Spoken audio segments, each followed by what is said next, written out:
Good morning students. देखिए students, अपना topic chapter number 4 को कंटिन्यू कर रहे हैं, मेटल्स एंड नॉन मेटल को।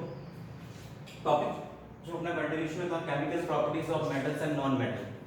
तो इस टॉपिक के अंडर जो हमने डिस्कस करा था reaction of metal and non metal with air, then reaction of metal and non metal with water, then reaction of metal and non metal with acids. ठीक है।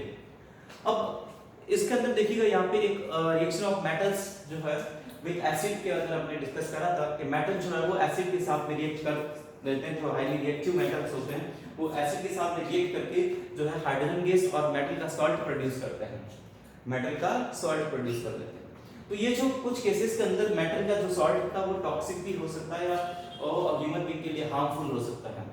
तो इसका अपने यहाँ पे इंपॉर्टेंस समझ रहे हैं। इसके अंदर देखिएगा स्टूडेंट, अगर कोई भी मेटल जो है वो एसिड के साथ में अगर रिएक्ट करेगा, मेटल जो है वो एसिड के साथ में रिएक्ट करके मेटेलिक सॉल्ट बना लेता है, मेटेलिक सॉल्ट बना लेगा और इसके साथ में हाइड्रोजन गैस बनाएगा। तो ये जो मेटेलिक सॉल्ट होता है वो कुछ मेटल्स का मेटेलिक सॉल्ट जो होता है वो टॉक्सिक होता है।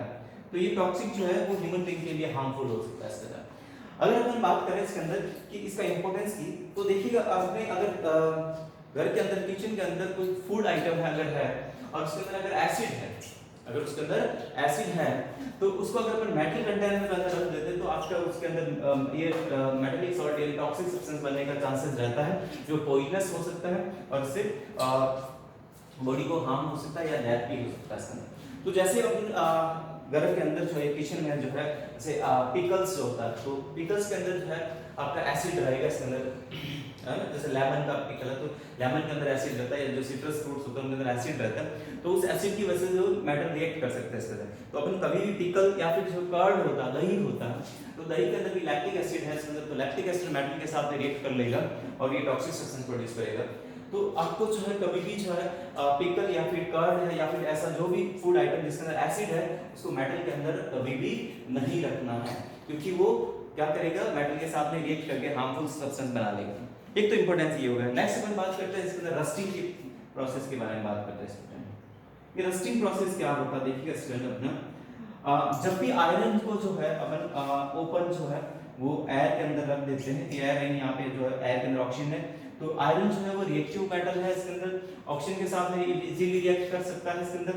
और अगर इसका मॉइस्चर भी मिल जाए यानी वाटर अवेलेबल हो इसके हवा के अंदर, तो क्या करेगा ये आयरन जो है वो ऑक्सीजन और वाटर की प्रेजेंस के अंदर ये इसके साथ में रिएक्ट करेगा और ये जो है Fe2O3 ये बना लेगा इसके अंदर, और XH2O अपन जैसे इसके अंदर ये रस्ट बन जाता है इसके अंदर, तो ये XH2। तो यहाँ पे जो ये बना इसके अंदर इसी को अपन बोलते हैं रस्ट, ठीक है। तो इस रस्ट प्रोसेस, रस्ट बनने की जो प्रोसेस किसी को बोलते हैं रस्टिंग, तो रस्टिंग यानी जंग लगना। तो इसके अंदर एक्चुअली क्या होगा, इसके अंदर आपका जो आयरन है वो कन्वर्ट हो जाएगा, इसके अंदर आयरन का ऑक्साइड बन जाएगा। तो आयरन का जो ऑक्साइड है वो पूरी जो आयरन की प्रॉपर्टी है वो खो देगा इसके अंदर। वो ये जो रस्ट होता है वो सॉफ्ट होता है और इजीली ब्रेक हो जाता है इसके अंदर, ठीक है। तो यहाँ पे एक एक्टिविटी भी बताया इसके अंदर,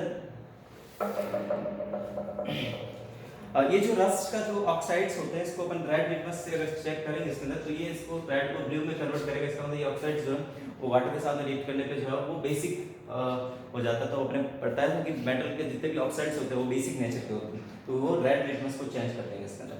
तो रस्टिंग ऑफ आयरन जो है उसके अंदर क्या हो गया अपना कि प्रेजेंस ऑफ ऑक्सीजन और प्रेजेंस ऑफ वाटर यानी मॉइस्चर के प्रेजेंस में जो है आयरन रिएक्ट कर लेता है और वो रस्ट फॉर्मेशन करता है, यानी आयरन का ऑक्साइड बन जाता है। ये जो है वो आयरन की प्रॉपर्टी को बिल्कुल अलग है इसकी प्रॉपर्टी, तो ये बिल्कुल थोड़ा सॉफ्ट होता है, इजीली ब्रेक हो जाता है इसके अंदर, ठीक है। तो आपका जो आयरन है वो धीरे धीरे क्या हो जाएगा, इससे खत्म हो जाएगा। तो ये रस्टिंग प्रोसेस की वजह से बहुत सारा जो है आयरन का जो है वो लॉस होता है इसके अंदर, या आयरन जो है वो खत्म होता है। तो प्रिवेंटिंग ऑफ रस्टिंग, अगर आपको रस्टिंग को रोकना है, रस्टिंग को रोकना है तो अपन क्या कर सकते हैं। देखिए अपन जनरली क्या करते हैं, लोहे के ऊपर जंग नहीं लगे इसके लिए अपन क्या उसके ऊपर पेंटिंग करते हैं, या ऑयल अप्लाई करें या ग्रीस अप्लाई करें, या फिर जो है एक खाता है इसके अंदर आपका जिंक का कोटिंग करते हैं, इसको अपन गैल्वेनाइजिंग बोलते हैं, है ना। गैल्वेनाइजिंग का मतलब हो गया जिंक का कोटिंग अगर अपन कर दे इसके ऊपर तो उसको अपन बोलते हैं गैल्वेनाइजेशन, ठीक है। तो coating of the zinc metal on the iron, तो आयरन के ऊपर जिंक का कोटिंग जो है उसको गैल्वेनाइजेशन बोल देते हैं। तो गैल्वेनाइजेशन प्रोसेस के थ्रू भी जो है पर रस्टिंग को प्रिवेंट कर सकते हैं। तो रस्टिंग प्रिवेंट करने के एक तो मेथड जैसे पेंटिंग होता है, दूसरा ऑयलिंग होता है, तीसरा ग्रेसिंग यानी ऑयल अप्लाई कर दे तो, या फिर ग्रीस अप्लाई कर दे, या फिर अपना उसके ऊपर कोई अदर ऐसा नॉन रिएक्टिव मेटल का जो है कोटिंग कर दे, तो उससे अपने का आयरन का जो है वो जंग नहीं लगेगा। कुल मिलाकर अपन आयरन को जो है वो डायरेक्ट कांटेक्ट में नहीं आने दे रहे हैं एयर और वाटर के साथ में, तो आपका रस्टिंग नहीं होगा इसके अंदर। नेक्स्ट है इसके अंदर एक मेथड और आता है इसके अंदर आपका एलॉइंग। इसको देखिए एलॉइंग क्या मेथड है स्टूडेंट इसके अंदर। एलॉइंग भी जो है अपन कोई भी मेटल को जो है कोरोजन जो होता है उसको प्रिवेंट करने के लिए, या जो आयरन का रस्टिंग होता है उसको प्रिवेंट करने के लिए अपन कर सकते हैं। तो एलॉइंग के अंदर क्या करते हैं अपन जो है डिफरेंट मेटल्स को आपस में मिक्स कर देते हैं, या कुछ नॉन मेटल्स को भी मिक्स करके करते हैं। तो इससे क्या होता है, जो मेटल जो होता है वो ज्यादा रिएक्टिव मेटल होता है, वो इजीली रिएक्ट नहीं करता है, और उसका जो कोरोजन है, कोरोड होने का जो नेचर होता है वो कम हो जाता है इसके अंदर, ठीक है। तो ये जो एलॉइंग की वजह से जो मेटल की जो प्रॉपर्टी है पूरी चेंज हो जाती है इसके अंदर, ठीक है।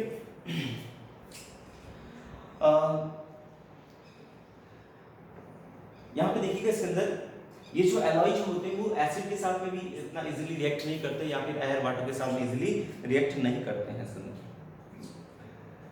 अब नेक्स्ट अगर अपन बात करें इसका अंदर आपका एक टॉपिक दे रखा है इसके अंदर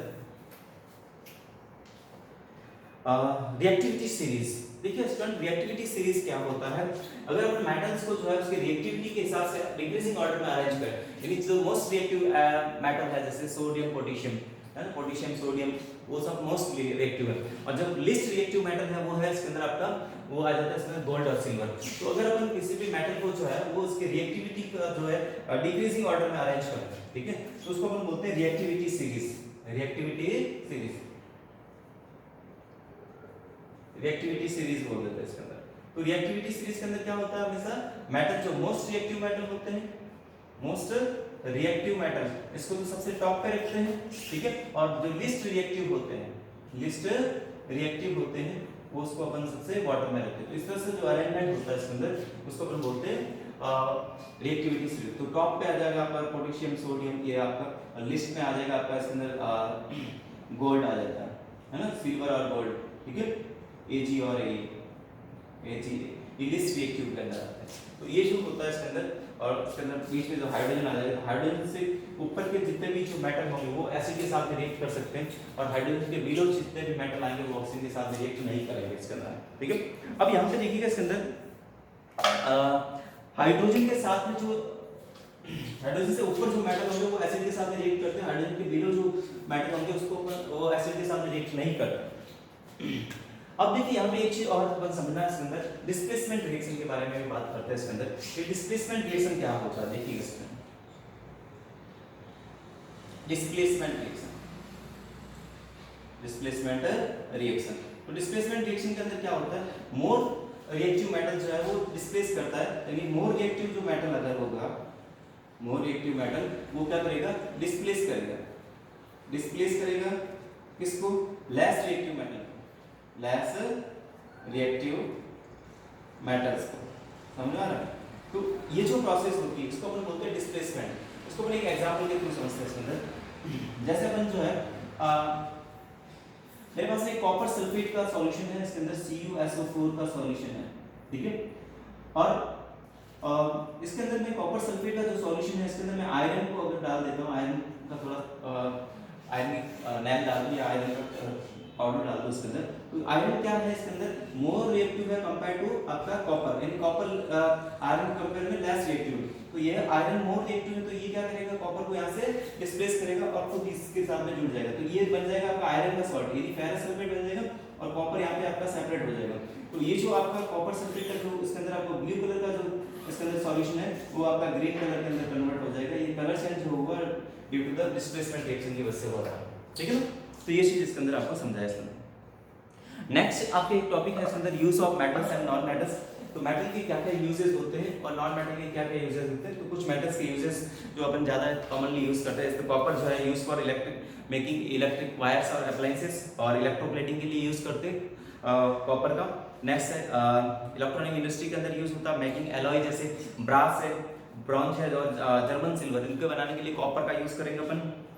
और नेक्स्ट है कॉपर का यूज होता है फॉर मेकिंग यूटेंसिल्स, यानी बर्तन होते हैं और कॉइन्स बनाने में।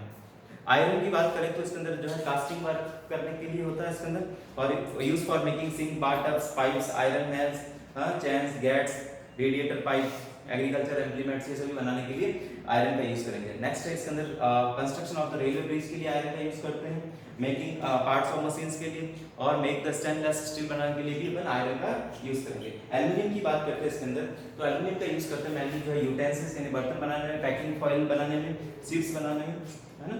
नेक्स्ट इसके अंदर एल्यूमिनियम का यूज है इलेक्ट्रिकल वायर और केबल्स भी बनती हैं, और नेक्स्ट है reducing agent in chemical industry के अंदर यूज करते हैं। गोल्ड एंड सिल्वर का यूज मेकिंग ज्वेलरी के अंदर अपने को पता है। और नेक्स्ट इसका establish the electrical contact in the computer and solar panel, तो इलेक्ट्रिकल कांटेक्ट के लिए बहुत ज्यादा कंडक्टर होते हैं इलेक्ट्रिसिटी के, इसलिए इसका यूज करते हैं, तो कंडक्टिंग पॉइंट होता है वहां पे, ठीक है। नेक्स्ट है फॉर मेकिंग द कॉइंस बनाने में पहले यूज होता था सिल्वर गोल्ड का। नॉन मेटल के अंदर अपन यूजेस की बात करते हैं, ऑक्सीजन जो है वो मैन रेस्पिरेशन के अंदर यूज होता है इसके अंदर, तो लाइफ के लिए एसेंशियल होती है। नेक्स्ट है यूज इन केमिकल रिएक्शन के अंदर, जो ऑक्सीडेशन रिएक्शन होती है उसमें ऑक्सीजन का यूज होता है। Next to provide the artificial respiration in hospital के अंदर, जो मेडिकल ऑक्सीजन के बारे में सुना होगा आपने, जो लिक्विड ऑक्सीजन होती है उसके अंदर जो ऑक्सीजन का यूज होता है। नाइट्रोजन की बात करते हैं इसके अंदर, तो नाइट्रोजन जो है वो मेनली प्लांट के अंदर फर्टिलाइजर के रूप में यूज होता है, तो जो केमिकल फर्टिलाइजर होता है उसमें भी नाइट्रोजन का यूज होता है। नेक्स्ट बात है क्लोरीन का, जो क्लोरीन जो है वो वाटर को प्यूरिफिकेशन के अंदर यूज करते हैं इसके अंदर, ये जर्म्स को किल कर सकता है इसके अंदर, ठीक है। और इसके अलावा जो है इसका ब्लीचिंग एजेंट के फॉर्म में भी इसका यूज करते हैं। यहाँ पे देखिए एलॉय के बारे में और वापस से बताया, इसके अंदर हमने एलॉय में पढ़ा था। एलॉय में हमने बताया कि मिक्सिंग ऑफ जो है होमोजेनस मिक्सिंग जो होता है मेटल्स का, टू और मोर एलिमेंट्स हो सकते हैं उसके अंदर, कुछ केसेस में अपन नॉन मेटल्स को भी मिक्स करके बनाते हैं इसके अंदर, ठीक है, तो उसको अपन बोलते हैं एलॉय, ठीक है। तो इसके अंदर मोस्टली जो है अपन मेटल्स को मिक्स करके बनाते हैं, कुछ केसेस में अपन जो है नॉन मेटल्स को भी मिक्स करते हैं, तो कुछ जैसे इसमें कार्बन, सिलिकॉन, सल्फर और बोरॉन भी नॉन मेटल का मिक्स करके अपन मेटल्स और एलॉय बनाते हैं। तो एलॉय की वजह से क्या हो जाता है, उसकी जो मैकेनिकल प्रॉपर्टीज है वो पूरी चेंज हो जाती है इसके अंदर, जैसे इंक्लूड उसका हार्डनेस चेंज हो जाएगा उसके अंदर, उसका थोनेस, डक्टिलिटी, ये सारा जो है एलॉय के चेंज हो जाती है। और एलॉय जो है हार्ड होते हैं इसके अंदर, और रेस्ट मैन जो एलॉय बनाने का रीजन है उसके अंदर वो कॉरोड नहीं होते, इनका वो जंग नहीं लगता, या किसी का कॉरोजन रेजिस्टेंस होते हैं इसके अंदर, ठीक है।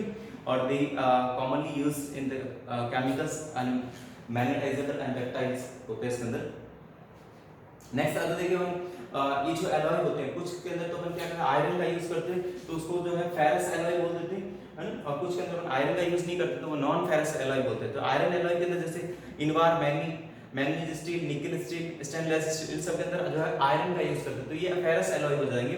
और नॉन फेरस एलॉय के अंदर जिनके अंदर अपन आयरन का यूज नहीं करते हैं ना, तो ये alnico, magnesium, duralumin, bronze, brass, bar metal, ये सारे जर्मन सिल्वर, गन मेटल, ये सब हो जाते हैं इसके अंदर नॉन आयरन या नॉन फेरस एलॉय कहलाते हैं। नेक्स्ट होता है इनर्ट मेटल। देखिएगा स्टूडेंट्स, इनर्ट मेटल जो है ऐसे मेटल जो इजीली रिएक्ट ही नहीं करते, ना एयर के साथ में, ना वाटर के साथ में, ना ही एसिड के साथ में, उसको अपन बोलते हैं इनर्ट मेटल, एकदम निष्क्रिय। तो इन मेटल को जो है अपन इनर्ट मेटल बोलते हैं इसके अंदर, जैसे इसके अंदर अपन गोल्ड है, सिल्वर है, प्लैटिनम है, इरिडियम, पैलेडियम, रोहिडियम, रुथेडियम, ये सभी जो है वो इनर्ट मेटल है इसके अंदर, या नोबल मेटल बोल सकते हैं इसके अंदर। ये सारे जो वो इनएक्टिव होते हैं इसके अंदर। देखिए इसके अंदर आपको गोल्ड के बारे में बताया, गोल्ड वैसे प्योर गोल्ड जो होता है वो काफी सॉफ्ट होता है इसके अंदर, ठीक है। और ये जो है मोस्ट वेरिएबल और डक्टाइल मेटल है इसके अंदर, इसलिए इसका यूज करते हैं हम ज्वेलरी मेकिंग के अंदर और इलेक्ट्रिकल्स आइटम्स बनाने के अंदर इसका यूज कर सकते हैं इसके अंदर। गोल्ड जो है कॉरोजन रेजिस्टेंस होता है इसके अंदर। अब देखिए गोल्ड को जो है अगर अपने को जो कोई ऑर्नामेंट या ज्वेलरी बनाने के लिए उसके अंदर कुछ अदर मेटल्स को मिक्स करके यूज करना पड़ता है, क्योंकि गोल्ड सॉफ्ट होता है, तो उसके अंदर जो है अपन प्योर अगर गोल्ड है 100% प्योरिटी है तो 24 कैरेट के अंदर इसको मेजर करते हैं, तो 24 कैरेट जो है वो प्योर गोल्ड हो जाएगा।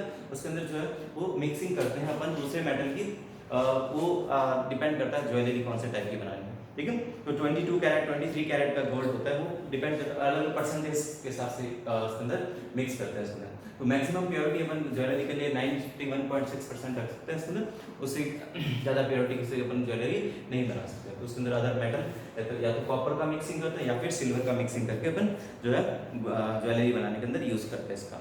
ठीक है स्टूडेंट। तो ये तो आपका जो है टॉपिक था chapter metal and non metal. इनके अंदर अपने फिजिकल प्रॉपर्टीज के बारे में बात करा और केमिकल प्रॉपर्टीज के बारे में करा, मेटल का यूजेस के बारे में डिस्कस करें, इंपॉर्टेंस क्या है इसका, ये सारी चीजें अपन इस चैप्टर के अंदर डिस्कस करें। तो ये चैप्टर आपका यहाँ पे फिनिश होता है स्टूडेंट। नेक्स्ट क्लास के अंदर मैं आपको इसकी क्वेश्चन आंसर्स जो है वो सेंड करूँगा एक्सरसाइज के, एनसीईआरटी एक्सरसाइज के। ओके स्टूडेंट, एक बार चैप्टर को आप सेल्फ रीड करिएगा।